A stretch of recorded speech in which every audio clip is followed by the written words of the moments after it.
Okay mga bro, gumana na siya. Ayan, may supply na. Ayan. Inverter yan eh. Yung labas niya ay 3 phase para dito. Ayan.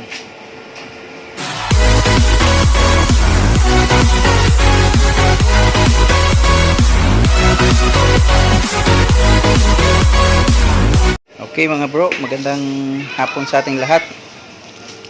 Medyo matagal-tagal tayo hindi nakapag-upload, no? Kasi medyo busy ang schedule natin.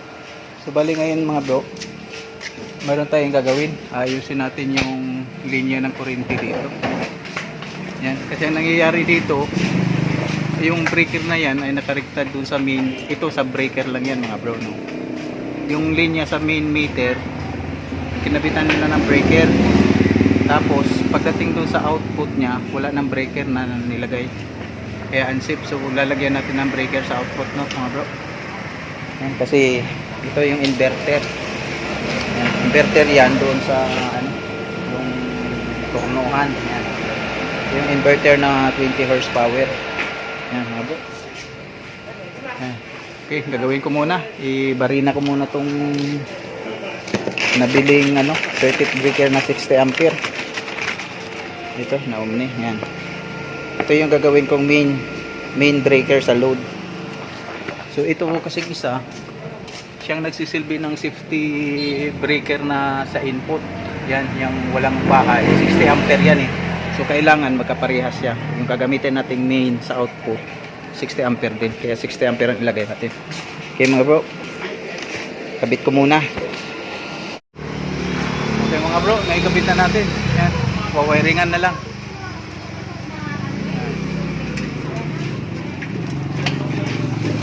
So bali ito, itong nakagabit dito, tatanggalin natin to, lipat natin dito.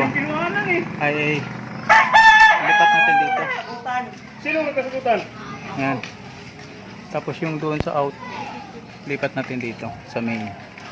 Tapos ito yung sa branch, 30 ampere.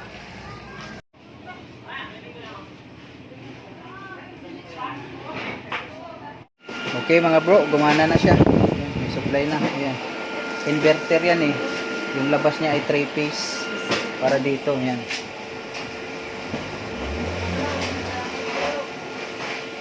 Ayan, para dyan. Ilang ampere to pre? 10 no? 10 o 9? Ito? 7.5 amperes yan.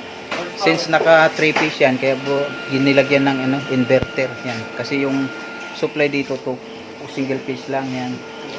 Kaya bumili ng inverter para 3 phase. Para yung out nito, siyang mag-ano, input dito. Yan yung wire. Yan. Mamay ba yan doon. Tapos pagdating doon, paliwanag ko yung ginawa ko. Sa kanina na ginawa. Yan, okay na. Ito yung ginawa natin. Ito yung pinaka main. Yan, main breaker. Tapos ito yung nagsisilbing ni 3R nya, main sa live. Yan. Tapos yung out nito pumunta doon sa submeter. Yan, submeter. Yung out ng submeter punta naman dito sa main na 60 amps. Tapos yung 30 amps na to, 30 amps na to dito ko na rin inano sa in. Yan, punta dito. Yung out papunta na sa lighting yan at sa outlet.